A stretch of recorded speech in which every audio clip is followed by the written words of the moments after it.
Today's topic is diabetes in pregnancy. So basically, pregnancy is a diabetogenic state. That is, there is increased blood glucose levels in pregnancy.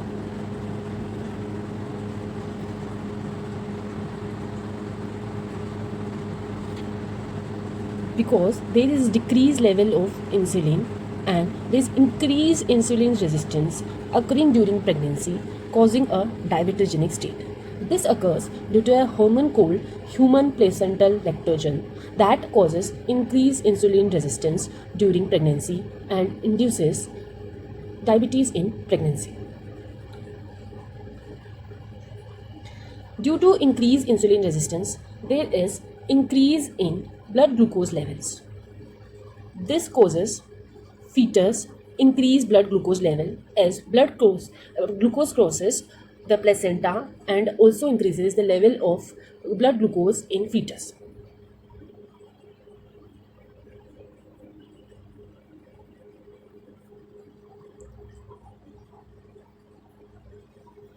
Taking from the starting of fertilization, that is week 0, up till 24 to 28 weeks of gestation, there is max up to delivery. There is mostly the organogenesis occurring during the first trimester, that is, most of the organogenesis is completed till 24 to 28 weeks of pregnancy. That is the time when human placentagen lactogen levels increases in pregnancy during the week 24 to 28 of pregnancy. And it keeps on increasing till the delivery. Due to the increase in human placental lactogen, there is gestational diabetes, that is, diabetes during pregnancy.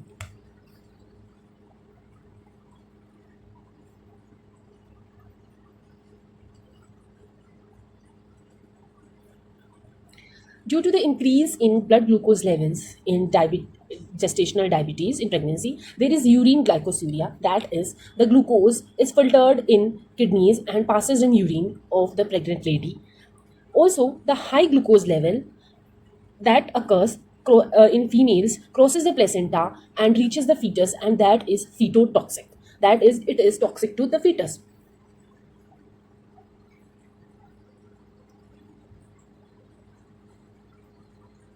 But since most of the organogenesis has been completed during the first trimester of the pregnancy, the increased levels of blood glucose during this period of 24 to 28 weeks does not causes any malformation in the fetus. That is, there are no congenital defect because most of the organs have been already developed up till 24 to 28 weeks of the pregnancy.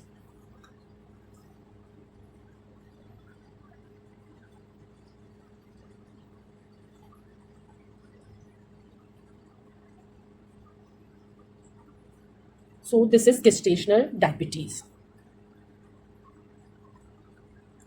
Now, what is pre-gestational diabetes? That is, if the female already has blood glucose levels higher in even before pregnancy, then it is pre-gestational diabetes. And since most of the organogenesis occurring in first trimester, the increased blood glucose levels causes congenital malformations to the baby, as the increased blood glucose levels are fetotoxic. So in pre-gestational diabetes, the female has congenital malformations, whereas in gestational diabetes it lacks.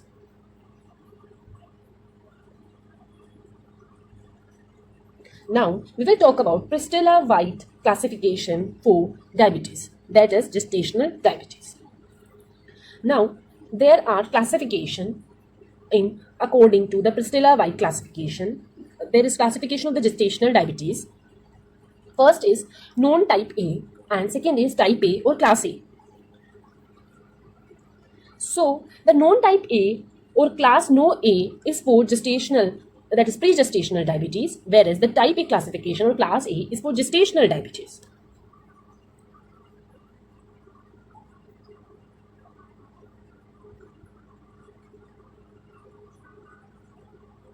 Now it includes DFRH. D stands for benign retinopathy. F stands for nephropathy.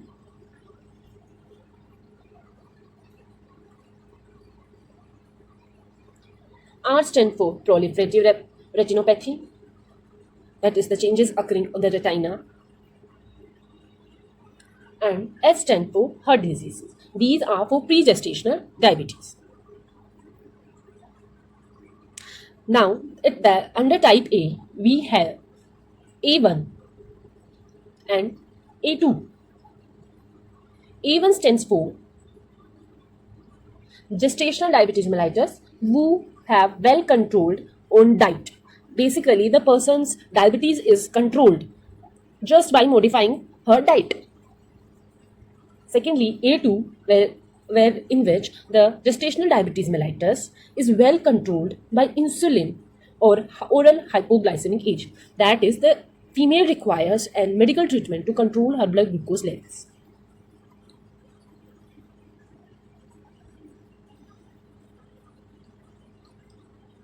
Now, what are the risk factors for the development of gestational diabetes mellitus? Note that every woman develops gestational diabetes mellitus, so we have to learn what are the risk factors for it. The first and foremost is BMI. BMI greater than 25 is any risk factor, plus any one of the following causes gestational diabetes mellitus. That is, it increases the risk for gestational diabetes mellitus. If the female has previous history of gestational diabetes mellitus, that she had also got it in her previous pregnancy. She has family history of diabetes. Anyone in her family has diabetes mellitus. Also, if she has previous fetus weight greater than 4 kgs, or she has previous history of stillbirth. What are the current factors that causes increased risk of gestation diabetes? First is age greater than 40, dyslipidemia, PCOS, and age greater than 40 or pre-gestational diabetes mellitus or hypertension.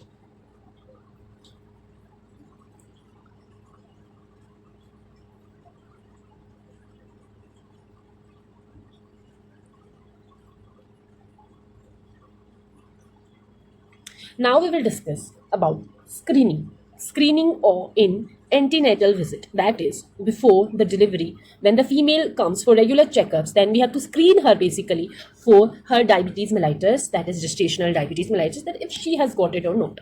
Most probable time is 24 to 28 weeks, because this is the time when there is maximum human placentogen lactogen secretion, that is, it basically starts its secretion, it's high, that induces gestational diabetes mellitus in female. So for her screening, we do 75-gram oral glucose test. That is, we give her 75-gram oral glucose, and after 2 hours, we take the plasma glucose values.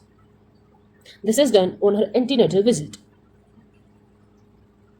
Now, when do we call it as a positive test or a negative test?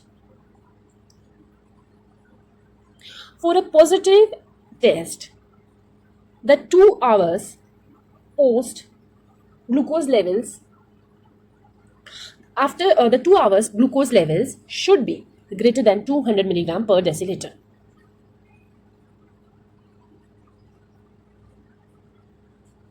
Or we can say greater than 140 milligram per deciliter. The glucose level should be greater than 140 milligram per deciliter. Now, if we get the levels greater than 200 milligram per deciliter, then it is mostly pre-gestational diabetes. The female had diabetes before conceiving. But if we get levels between 140 to 200 milligram deciliter, then it's a gestational diabetes mellitus, that she has developed diabetes mellitus during her pregnancy, that is after conceiving the baby. If it is negative, that is the 2 hours test is less than 140 milligram deciliter, then what do?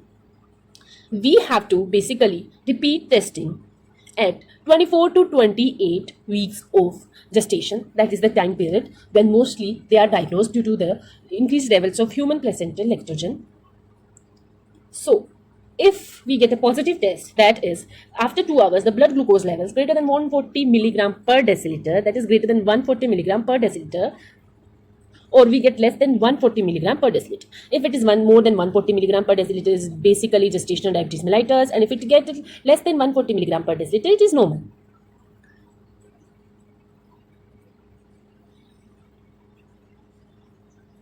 Next, we have to discuss the basically the metabolic goals. Like, what do we have to decide so that what are the proper levels needed during the gestation period that should be maintained in a female.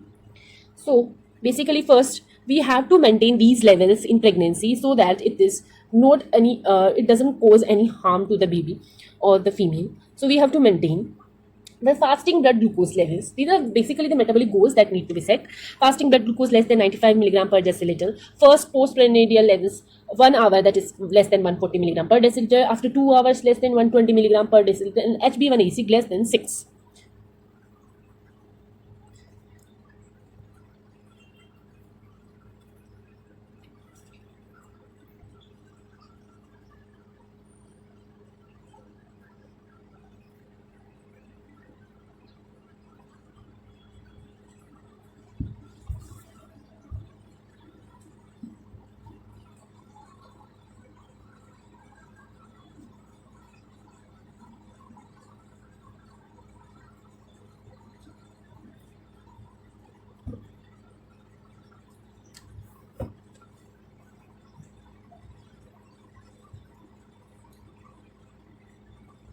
Now we will talk about the management. Management for the gestational diabetes mellitus. What steps we have to take to normalize the levels of blood glucose in a pregnant female. First is medical nutrition therapy, MNT. It is the foremost thing, first and the foremost thing we have to do. We have to control the diet. We have to take care from the diet and exercise of the females. These are the first steps we take when a female is diagnosed with gestational diabetes mellitus to reduce her the blood glucose level to the normal values. So basically, first we tell the female to control the diet and take a particular diet and perform some exercise. In a diet, she is asked to take 40% carb, 40% fat, and the remaining 20% of energy from the protein. Next, and perform an exercise. After 2 weeks, we check her 2 hours postprandial glucose levels. That if the level has come to the normal values or not, if she is benefited by the exercises and diet or not. If the level of blood glucose comes less than 120 milligram per deciliter, it's very good for the female that she has controlled her blood glucose levels through exercise and diet modification only. So if it is less than 120 milligram per deciliter, then continue her medical nutrition therapy. Monitor her 2 hours postprandial glucose levels.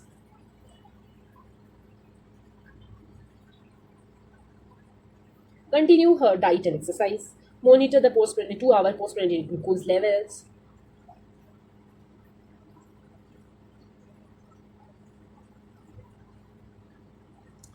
And T2 and T3. Now, what if her levels come greater than 120 milligram per deciliter?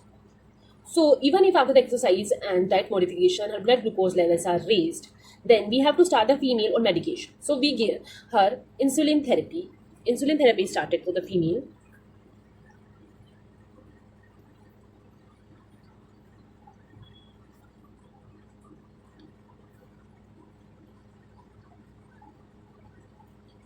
So, because we start her in because in the insulin does not crosses the placenta, so it's safe for the baby one to give the mother insulin therapy.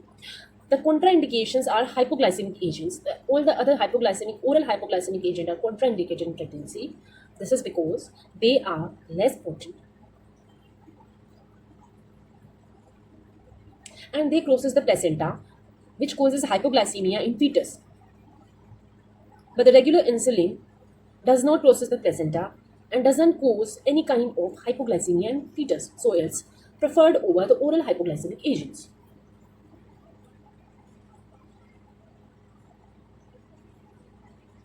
What are the indications of using insulin during gestational diabetes? The first one is blood glucose levels greater than 120 milligram per deciliter, or the 2 hours postprandial levels greater than 200 milligram per deciliter. Basically, for the pre-gestational diabetes also, if the female has pre-gestational diabetes, then also we can use insulin.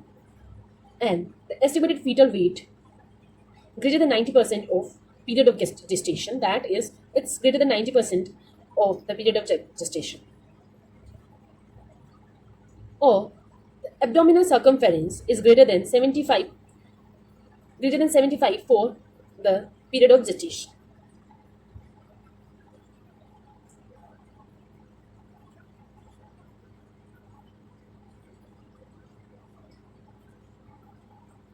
Now I will discuss about insulin. Insulin is given through subcutaneous route. The doses of insulin. How do we decide the doses of insulin?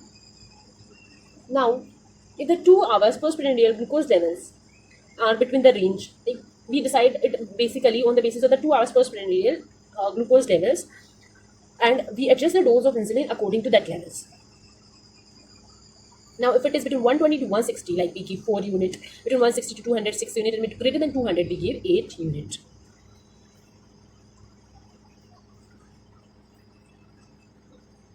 Also, after deciding the level of insulin amount, every third day we have to titrate the doses of insulin. So, if for titration, every third day we have to do the titration of the insulin doses.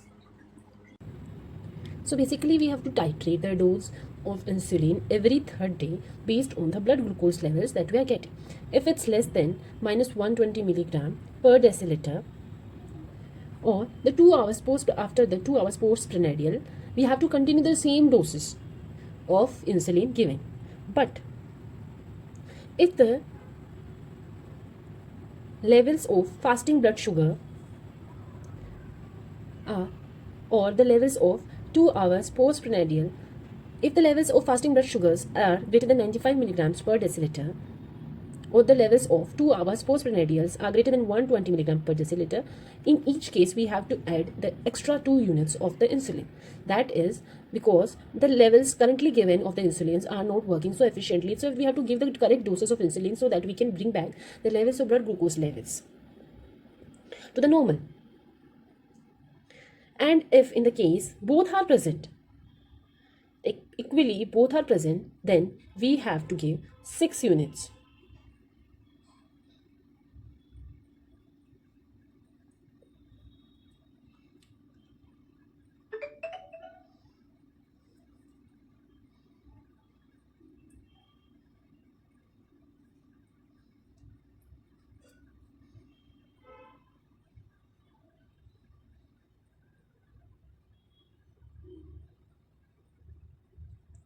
Now we have to check it every third day again, the levels of blood glucose levels.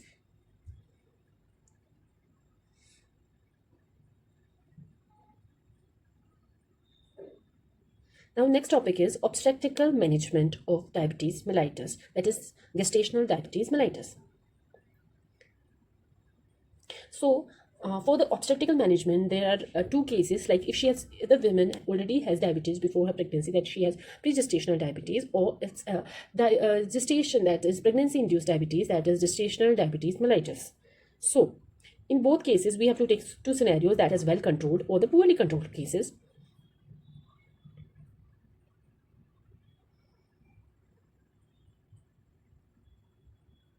Now, if it is well controlled, that is if it is well controlled case of the diabetes, the sugars are well controlled, then we have to induce labor, that we have to perform delivery between 39 to 40 weeks. And if it is poorly controlled, we have to perform the delivery between 37 to 39 weeks.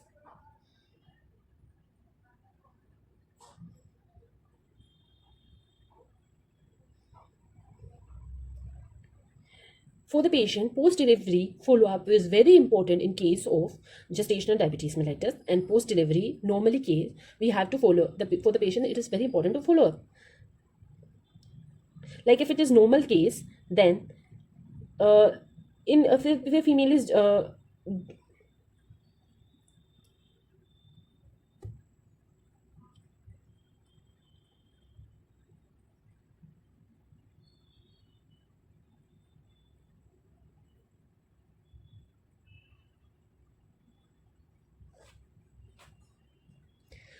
after that, the post-delivery follow-up is very important for the patients with gestational diabetes mellitus. Like normal case, we have to follow, if it is gestational diabetes mellitus, we have to follow up like a normal case follow-ups. After delivery, the normal postnatal checkups are done as similar to a normal case.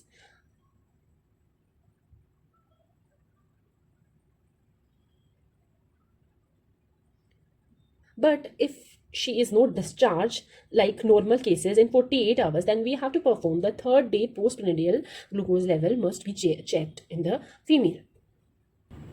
Next topic is what are the complications of pre-gestational diabetes mellitus. That is, if the female has pre-gestational diabetes mellitus, then what are the complications? First are the complications occurring in the mother. Since there is increased blood glucose levels, the female has polyhydramnios, that is increased levels of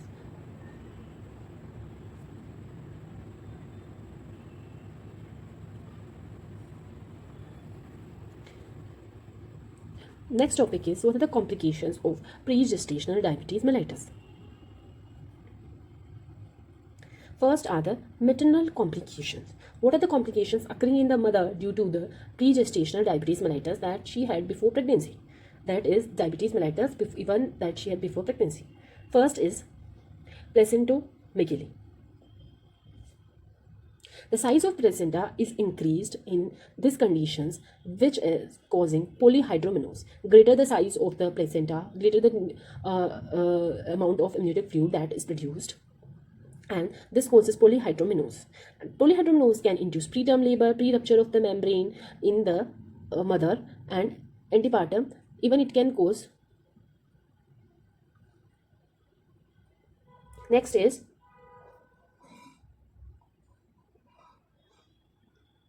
infections. Due to the increased filtered level of the glucose occurring due to the increased blood glucose levels in the mother, there are increased chances of UTIs, asymptomatic bacteriuria, or increased chances of candidiasis in the mother, because her there is increased amount of glucose that is filtered through her kidneys, that is causing increased blood glucose levels in her urine.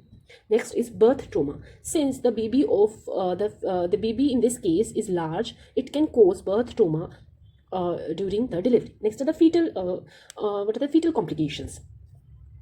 So there is a Penderson maternal hyperglycemia, that is Penderson maternal hyperglycemia, or the fetal insulinemia hypothesis. Basically, it's a hypothesis that tells what can be the complications of increased blood glucose levels in the fetus.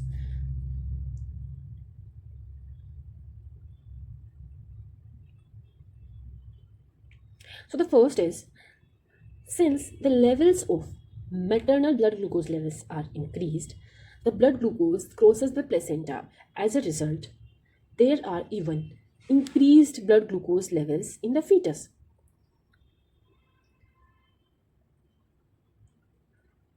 So to counterpart the increased blood glucose levels, there is hyperplasia and hypertrophy of the fetal pancreatic beta cells. The glucose levels stimulates increased production of insulin in the fetus, that causes hypertrophy and hyperplasia of the beta cells in the fetus. This causes increased insulin secretion in the fetus.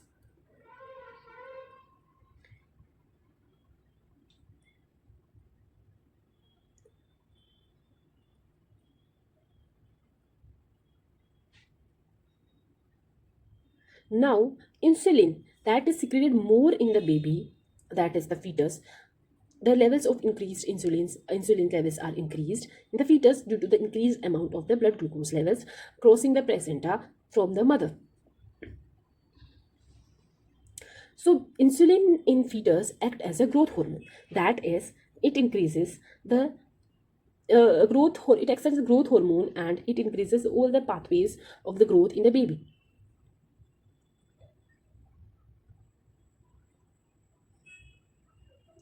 And even after delivery, the blood levels of insulin are increased in the fetus. As a result, after delivery, when the placenta supply is decreased of glucose level, the increased insulin causes hypoglycemia in the delivered fetus. As a result, it can cause neonatal hypoglycemia.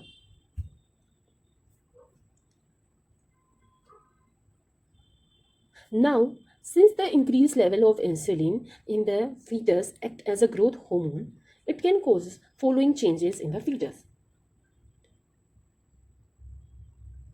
First of all, it causes macrosomia.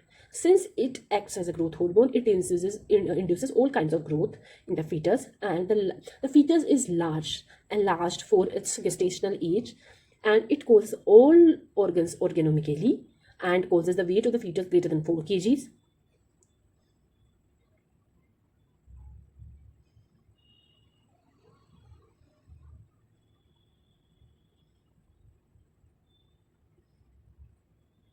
Next is, since the fetus has enlarged all enlarged organ, it increases the increased oxygen demand of the fetus, and this can induce hypoxemia in the fetus. As a result of the hypoxemia occurring due to increased oxygen demand in the fetus, it induces extramedullary hematopoiesis. That is, it induces increased production of RBCs to fulfill the requirement of increased oxygen requirement by the increased organ size, and it causes extramedullary hematopoiesis in the fetus. This can cause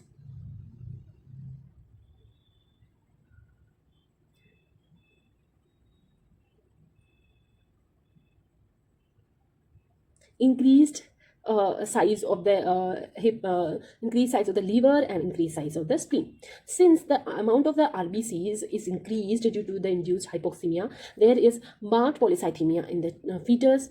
The increased amount of RBCs in the fetus occurs to fulfill the requirement of oxygen, and since if there is increased amount of RBCs, when the RBCs are the life cycle is completed, it causes increased release of bilirubin, and as a result it causes hyperbilirubinemia and induces jaundice in the fetus.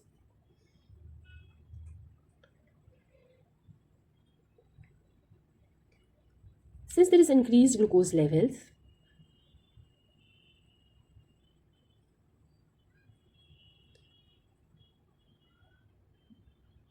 since there is increased glucose since there is increased glucose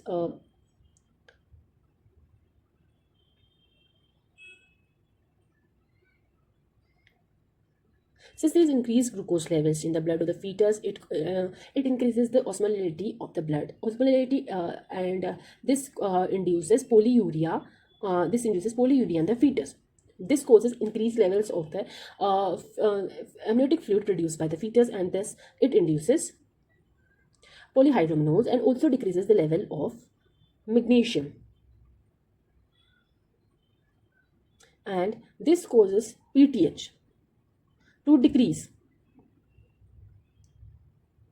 and causes a decrease on the even in the calcium levels in the fetus. So fetus has both hypomagnesia and hypocalcemia.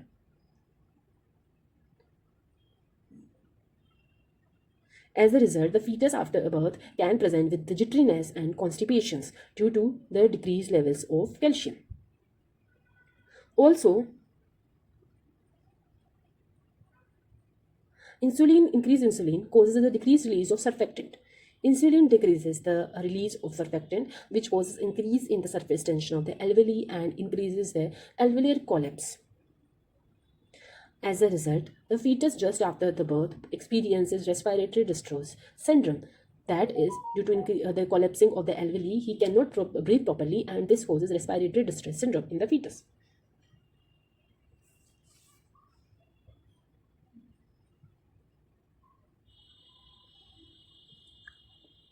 Next is, what are the congenital malformations occurring in the female with pre-gestational diabetes? Since the increased level of blood glucose are phytotoxic, they induces various kinds of congenital malformations in the fetus. The first is CNS malformations. They are more specific malformations, and among CNS malformations, first is the second is CVS malformations. CVS malformations are most common malformations. So among CVS malformation, most common is ventricular septal defect, and the most specific is transpositions of the great vessels.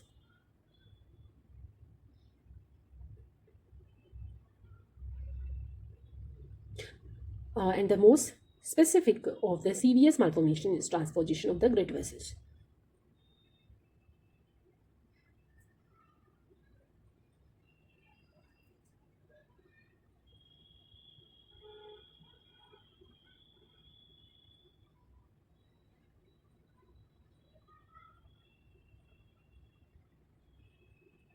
Among the CNS congenital anomalies, which are the most specific for pre-gestational diabetes, the most common is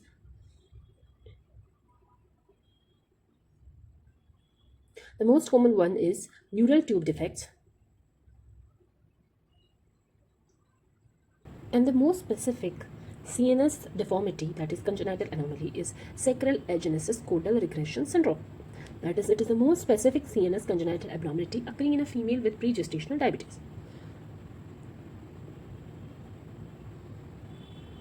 Next is,